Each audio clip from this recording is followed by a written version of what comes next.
Consignment में कभी कभी जो गुड्स कंसाइनर कंसाइनी को सेंड करता है उसमें लोडिंग ऐड होता है, यानी कि कॉस्ट प्राइस के ऊपर कुछ लोडिंग ऐड करके इनवॉइस प्राइस में जो गुड्स है वो कंसाइनर कंसाइनी को सेंड करता है।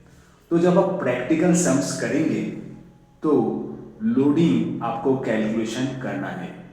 अब ये लोडिंग कैसे बहुत आसानी से आप कैलकुलेट कर सकते हैं, आइए देखते हैं। तो सपोज एक क्वेश्चन दिया हुआ है जिसमें लोडिंग आपको कैलकुलेट करना है। Cost of goods sent equals to 1 lakh, यानी कि जो गुड्स कंसाइनर कंसाइनी को भेज रहा है उसका कॉस्ट कितना है, 1 लाख। अब देखो लोडिंग दिया है 20% ऑन इनवॉइस प्राइस। लोडिंग कितना परसेंट होगा, 20%। लेकिन वो किसके ऊपर है, वो इनवॉइस प्राइस के ऊपर है। अब इनवॉइस प्राइस मतलब क्या, इनवॉइस प्राइस मतलब कॉस्ट के साथ अगर लोडिंग करेंगे ऐड तो आ जाएगा इनवॉइस प्राइस।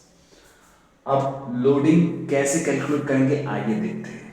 तो पहले 100 एज्यूम करना है। किसको एज्यूम करेंगे, 20% ऑन इनवॉइस प्राइस बोला है तो ऑन किसके आगे दिया हुआ है, इनवॉइस प्राइस के आगे दिया हुआ है तो इनवॉइस प्राइस को 100 ले लेंगे।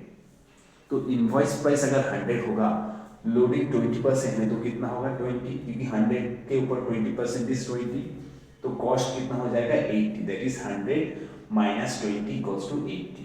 अगर कॉस्ट के साथ लोडिंग ऐड करने से इनवॉइस प्राइस आता है तो ऑब्वियसली इनवॉइस प्राइस से लोडिंग लेस करने के बाद कॉस्ट आ रहा है, that is 100 minus 20 equals to 80।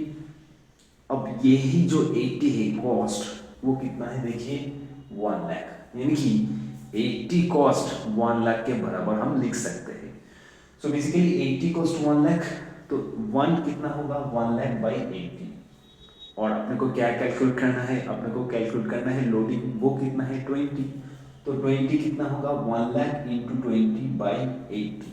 So basically the loading 20 equals to कितना 25,000। तो लोडिंग का अमाउंट कितना हो गया 25,000। अब देखो इनवॉइस प्राइस क्या होगा, invoice price equals to cost plus loading, हम बता सकते हैं, ठीक है। कॉस्ट के साथ लोडिंग ऐड करने के बाद ही जो इनवॉइस प्राइस आता है, तो कॉस्ट कितना था यहाँ पे 1 लाख था और लोडिंग कितना आया था, लोडिंग आया था 25,000। सो basically the invoice price will be 1,25,000। तो 1,25,000 हो जाएगा इनवॉइस प्राइस।